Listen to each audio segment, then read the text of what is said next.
Hello students, तर मागच्या वेळेस आपण कॉम्पोजिट सेक्शन्समध्ये स्ट्रेसेस कसे फाइंड आउट करायचे हे पाहिलेलं आहे. त्याच्यामध्ये आपण एक प्रॉब्लेम पण सॉल्व केला होता.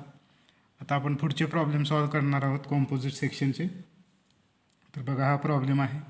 अ composite bar of length 500 mm consist of my steel circular rod of 20 mm diameter. एक माय स्टीलचा रॉड आहे, त्याचा डायमीटर आहे 20 mm.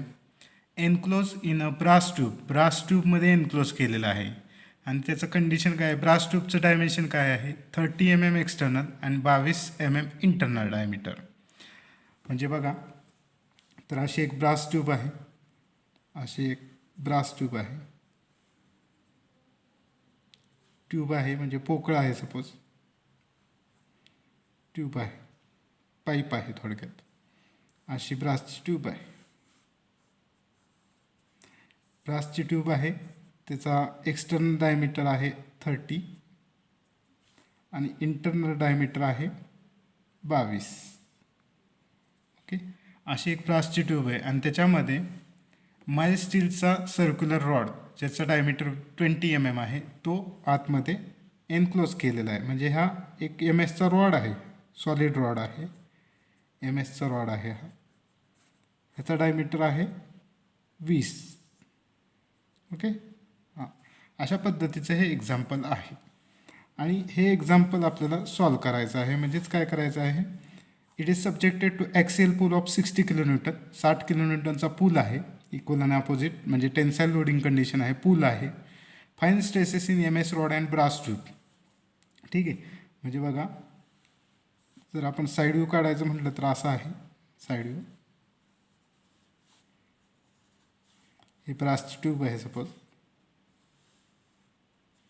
ही ब्रासची ट्यूब आहे.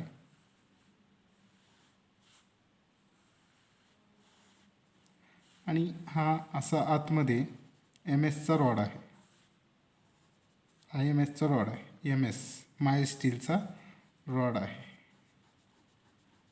आणि ही जी आहे ही ब्रासची ट्यूब आहे.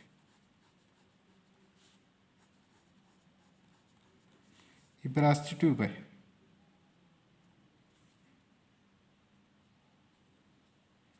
ब्रासची ही ट्यूब आहे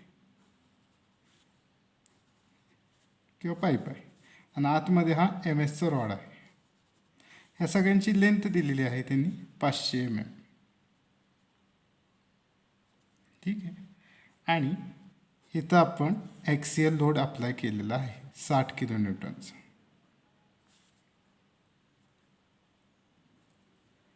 60 kN ॲक्सियल लोड अप्लाय केलेला आहे. मग आपल्याला काय काढायचं आहे? Stresses in my steel. ह्या माय स्टीलमध्ये जे काही रॉड आहे आतमध्ये, हा जो रॉड आहे MSचा, ह्याच्यामध्ये काय स्ट्रेसेस तयार होतील, आणि ही जी ब्रास ट्यूब आहे याच्यामध्ये काय स्ट्रेस तयार होईल. तर हा कॉम्पोजिट सेक्शनचा आपल्याला प्रॉब्लेम आहे. तर आधी आपण काय दिलेलं आहे ते लिहून घेऊया. तर बघा, composite bar of length L दिलेला आहे 500 mm. ब्रासचा आणि MS दोघाची लेंथ सेम आहे. ठीक आहे, त्याच्यानंतर लेंथ 500 mm दिलेली. Consist of steel circular rod आहे, त्याचा डायमीटर आहे, म्हणजे आता MSचा स्टील रॉड आहे, याचा डायमीटर आहे 20 mm. मग ह्याचा आपण एरिया काढूया. ठीक आहे, माय स्टीलचा एरिया काढूया, किंवा स्टील S जरी लिहिलं तरी चालते, असं AS लिहिलं तरी चालेल. ओके, स्टीलचा एरिया काढूया. हा काय असेल? सर्कलचा जो एरिया असतो, सर्कलचा जो एरिया आहे, तर हा तिथं घ्यावा लागेल. π/4 इंटू माय स्टीलचं डायमीटर किती आहे? 20चा स्क्वेअर. ह्याचा ॲन्सर बघा MM² काय येते ते. तर असं कॅल्क्युलेटरचा वापर करा, 314.16 MM² येते. ठीक आहे, हा झाला. So brass tube of external diameter 30 mm, internal diameter 22 mm. तर मग ब्रास ट्यूब आहे, त्याचा इंटरनल डायमीटर दिलेला आहे 22 mm, आणि एक्सटर्नल डायमीटर जो ब्रास ट्यूबचा दिलेला आहे तो दिलेला आहे 30 mm. मग एरिया ऑफ ब्रास ब्रासचा एरिया काढायचा आहे. मग इथं पाईपच्या एरियाचा जो फॉर्म्युला आहे π/4 इन ब्रॅकेट डी एक्सटर्नल डायमीटरचा स्क्वेअर मायनस डी इंटरनल डायमीटरचा स्क्वेअर, हा फॉर्म्युला आपण मागच्या वेळेस पाहिलेला आहे. ठीक आहे. एक्सटर्नल डायमीटरचा स्क्वेअर मायनस इंटरनल डायमीटरचा स्क्वेअर म्हणजे काय आलं, π/4 इन ब्रॅकेट एक्सटर्नल डायमीटर आहे 30चा स्क्वेअर मायनस इंटरनल डायमीटर आहे 22चा स्क्वेअर.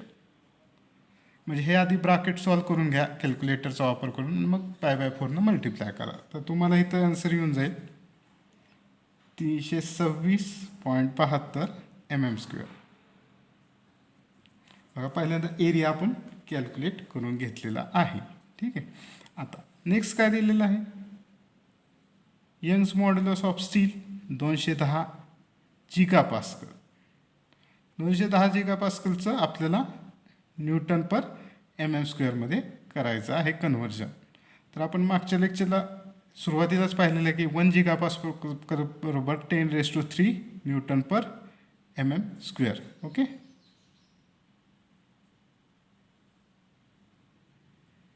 आणि ई ब्रास 100 GPa 100 × 10⁻³ न्यूटन पर mm². ओके. हे कन्व्हर्जन न्यूटन पर mm². आता पूल दिलेला आहे म्हणजे पी दिलेला आहे, P 60 kN. Total load 60 × 10⁻³ Newton. Okay. अशा पद्धतीने आपण केलेला आहे. आता आपल्याला रिलेशन माहिती आहे कॉम्पोजिट सेक्शनचं आपण पाहिलेलं. पहिलं रिलेशन होतं पी बरोबर P1 + P2 म्हणजेच काय σ1 A1 + σ2 A2. हे आपण मागच्या थिअरी लेक्चरला पाहिलेलं, हे आपण एक वापरतो. दुसरं आपण काय वापरतो, σ1/E1 बरोबर σ2/E2. बरोबर. हे दोन फॉर्म्युले आपण कॉम्पोजिट सेक्शनला वापरतो. आता इथं σ1 A1 σ2 A2. आता इथं σ1 कोणता घ्यायचा आणि E1 कोणता घ्यायचा. E1 घ्यायचा ज्याचा यंग्स मॉड्युलस जास्त आहे. आता ह्याच्यामध्ये यंग्स मॉड्युलस कुणाचा जास्त आहे तर 210चा, तो 1 घ्यायचा. म्हणजे ES इथं असेल आणि इथं σS असणार आहे. ज्याचा यंग्स मॉड्युलस जास्त तो 1 असेल. मग ह्याचा यंग्स मॉड्युलस कुणाचा स्टीलचा, माय स्टीलचा जास्त आहे म्हणून 1 नंबर जो दिलेला आहे इथं 1 जे दिसतंय ते 1च्या जागी काय येणार आहे तर स्टील येणार आहे आणि 2च्या जागी काय येणार आहे तर ब्रास येणार आहे. ओके. तर अशा पद्धतीने आपण करूया. पहिलं आपण हे रिलेशन घेऊया. σ1च्या ऐवजी σS my steel upon ES बरोबर sigma brass upon E brass. Okay. चल मग आता σS काढायचं आपल्याला. σS काढायचं. ES दिलेला आहे 210 × 10⁻³ न्यूटन पर m². σBr काढायचा आहे. EBr दिलेला आहे 100 × 10⁻³ न्यूटन. ह्याच्यावरनं एक रिलेशन आलं, हे इकडं गेलं, हे इकडे गेलं. σS बरोबर काय येणार आहे, σS बरोबर 210 × 10⁻³ अपॉन 100 × 10⁻³ × σBr. 10⁻³ कॅन्सल झाला. म्हणजेच काय आलं, σS बरोबर 2.1 σBr. हे आपलं रिलेशन झालेलं आहे. ठीक आहे. हे आपलं रिलेशन झालेलं आहे. आता नेक्स्ट हे आपण वापरूया. ठीक आहे. पी म्हणजे टोटल लोड बरोबर σ1 1च्या जागी आता कोण ज्याचा यंग्स मॉड्युलस जास्त आहे तो 1च्या जागी असणार σS AS प्लस σBr 2च्या जागी ज्याचा यंग्स मॉड्युलस कमी तो σBr ABr. टोटल पी दिलेला आहे 60 kN. म्हणजे इथं काय येणार 60 × 10⁻³ σS बरोबर 2.1 σBr. हे रिलेशन इथं टाकूया. 2.1 σBr इंटू AS काढलेला आहे आपण.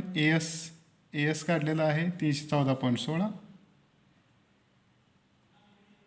Plus sigma B R, A B R काढलेला आहे 326.72.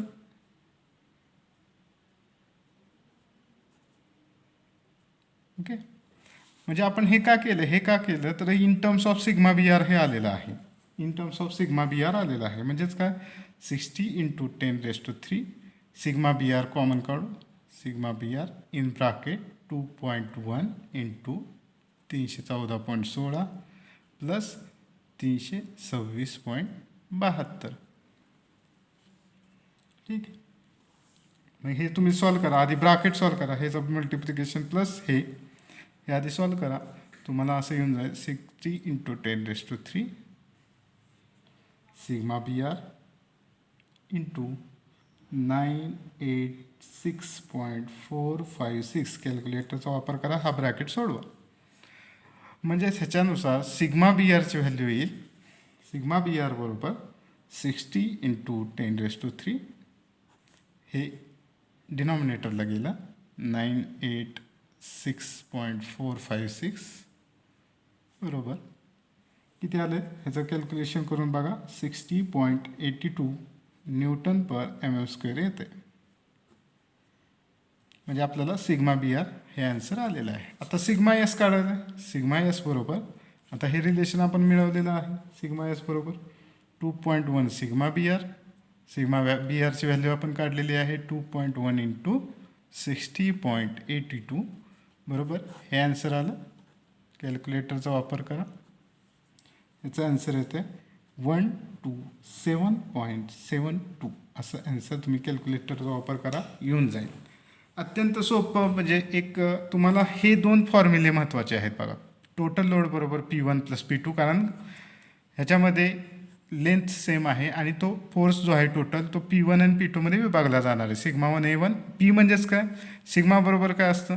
सिग्मा बरोबर P/E. हे आपण का मागच्या लेक्चरला पाहिलेलं आहे. मग P बरोबर काय सिग्मा A. ओके, मग त्याच्यावरनं P1 म्हणजेच काय सिग्मा 1 A1, P2 म्हणजे काय प्लस सिग्मा 2 A2 आणि हे एक रिलेशन सिग्मा 1/E1 बरोबर सिग्मा 2/E2. आता 1 कुठला घ्यायचा आणि 2 कुठला घ्यायचा. 1 ज्याचा यंग्स मॉड्युलस जास्त आहे तो 1 घ्यायचा आणि ज्याचा यंग्स मॉड्युलस कमी आहे तो 2 घ्यायचा. अशा पद्धतीने हे दोन फॉर्म्युले जर वापरले तर ह्याचा वापर ह्याच्यामुळं काय होतं तर sigma S in terms of sigma B R आला. मग ह्याच्यामध्ये आपण ठेवलं ह्या रिलेशनमध्ये तर सगळे in terms of sigma B R येईल. सिग्मा बी आरची व्हॅल्यू येईल. मग सिग्मा एसची काढता येईल आणि आपल्याला हे दोन ॲन्सर आपल्याला येऊन जातील. सिग्मा एस आणि सिग्मा बी आर म्हणजे एम एसमधला स्ट्रेस आणि बी आर म्हणजे ब्रासमधला स्ट्रेस. अशा पद्धतीने हे प्रॉब्लेम आपल्याला सॉल्व करायचे आहेत. Next problem.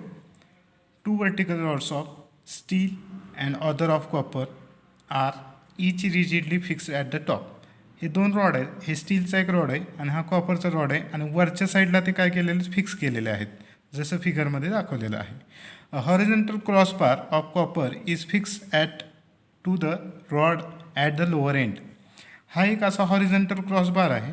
हा हॉरिझॉन्टल क्रॉस बार ह्या दोन्ही रॉडला एंड्सला म्हणजे खाली लोअर एंडला हॉरिझॉन्टली अटॅच केलेला आहे किंवा फिक्स केलेला आहे. It carries load of 6000 Newton. तर हा जो लोड आहे टोटल लोड तो 6000 न्यूटनचा लोड कॅरी करत आहे. सच दॅट की cross bar remains horizontal even if after loading. जरी लोड अप्लाय केला तर हा क्रॉस बार काय होणार आहे हॉरिझॉन्टलच पोझिशनला राहणार आहे. म्हणजे हा जो लोड आहे तो इथं आणि इथं डिस्ट्रीब्यूट होतो आहे आणि हा क्रॉस बार हॉरिझॉन्टल पोझिशनला राहतो आहे. Calculate the load share by each rod. ह्यानं किती लोड शेअर केला आणि ह्यानं किती लोड शेअर केला हे आपल्याला काढायचं आहे. त्यासाठी ES दिलेला आहे आणि EC दिलेला आहे. म्हणजे PS काढायचा आणि PCU काढायचा लोड. ओके, तर त्यासाठी आपण जे दिलेलं आहे ते घेऊया. बघा हॉरिझॉन्टल क्रॉस बार. तर ह्याच्यामध्ये आता डायग्रॅमच डायरेक्ट दिलेली आहे. म्हणजे आपल्याला इथं दाखवलेलं पहा हे दोन्ही स्टीलचे आणि कॉपर दोन्हीचाही डायमीटर सेमच आहे. डायमीटर ऑफ कॉपर आणि डायमीटर ऑफ स्टील दोन्हीचाही काय सेमच डायमीटर आहे. म्हणजेच AS आणि AC हे सेमच येणार आहे. π/4. आता हे मी समजा D म्हटलं कारण दोन्हीचा डायमीटर सेमच दिलेला आहे इथं तर D². ओके, म्हणजेच काय आलं π/4 इंटू 30चा स्क्वेअर. म्हणजे ह्याचं जे उत्तर आहे ते उत्तर तुम्ही कॅल्क्युलेटरचा वापर करा, तुम्हाला उत्तर येऊन जाईल 706.86 असं उत्तर येऊन जाईल mm². ठीक आहे, हे जे दिलेलं आहे. आता याची लेंथ दिलेली आहे, ही लेंथ आहे ॲक्च्युली, ही ओरिजिनल लेंथ आहे. जेव्हा लोड अप्लाय करणार आहे तेव्हा इथं डेल्टा एल डिफॉर्मेशन होणार आहे, दोन्ही ते सेमच होणार आहे कारण लेंथ सेमच आहे. एल दिलेले आहे 4000 mm, पी दिलेला आहे total load 6000 Newton, E S दिलेला आहे 2 × 10⁵ न्यूटन पर mm², आणि ई सी दिला म्हणजे कॉपरचा यंग्स मॉड्युलस हा स्टीलपेक्षा कमी आहे. कॉपरचा यंग्स मॉड्युलस स्टीलपेक्षा कमी दिलेला आहे, म्हणजे इथं E1 कोण होणार आहे, स्टील होणार आहे, E2 काय होणार आहे, कॉपर होणार आहे. मग आता जशा पद्धतीनं फॉर्म्युलाचा वापर करून सोडवलं कॉम्पोजिट सेक्शनच्या बाबतीत, तर कॉम्पोजिट सेक्शनच्या बाबतीत पहिला आपण पाहिलेला आहे σ1/E1 बरोबर σ2/E2. पण इथं σ1 कोणता घ्यायचा आणि σ2 कोणता घ्यायचा, किंवा E1 कोणता घ्यायचा आणि E2 कुठला घ्यायचा. ज्याचा यंग्स मॉड्युलस जास्त आहे तो 1 घ्यायचा आणि ज्याचा यंग्स मॉड्युलस कमी आहे तो 2 घ्यायचा.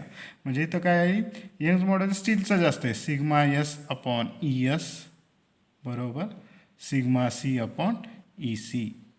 म्हणजेच काय झालं, ES दिलेला आहे 2 × 10⁵, σC दिलेला आहे 1 × 10⁵, म्हणजेच σS बरोबर काय झालं, हे इकडं गेलं 2 × 10⁵ σC/1 × 10⁵.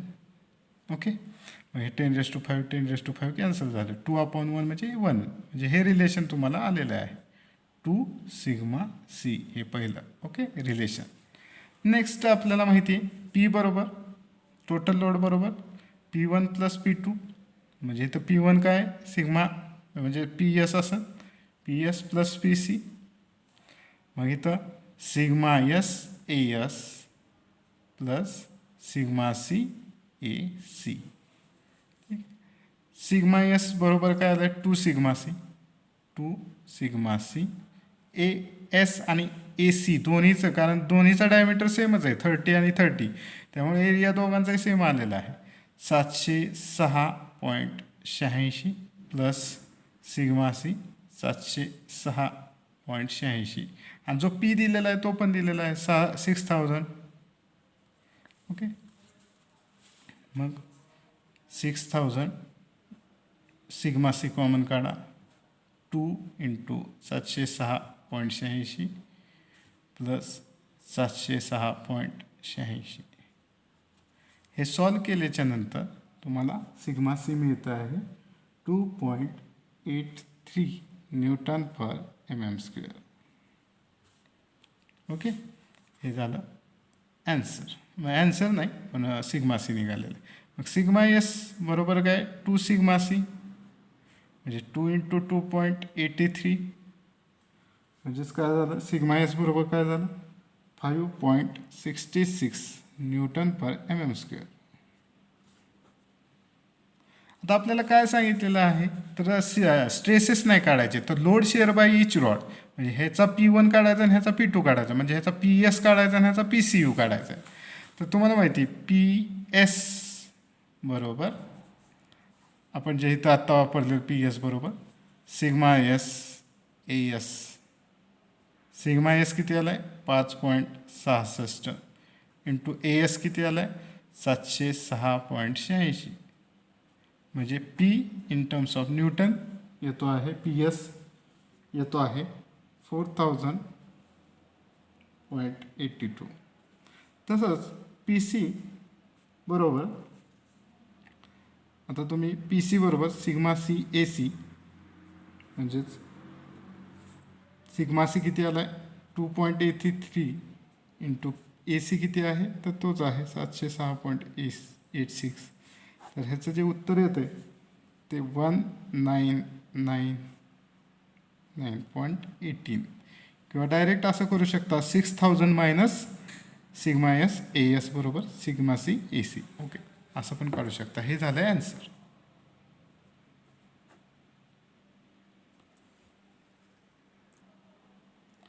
तर पुढचे प्रॉब्लेम, अजून 2 प्रॉब्लेम बघायचे, ते पुढच्या लेक्चरला पाहूया आपण.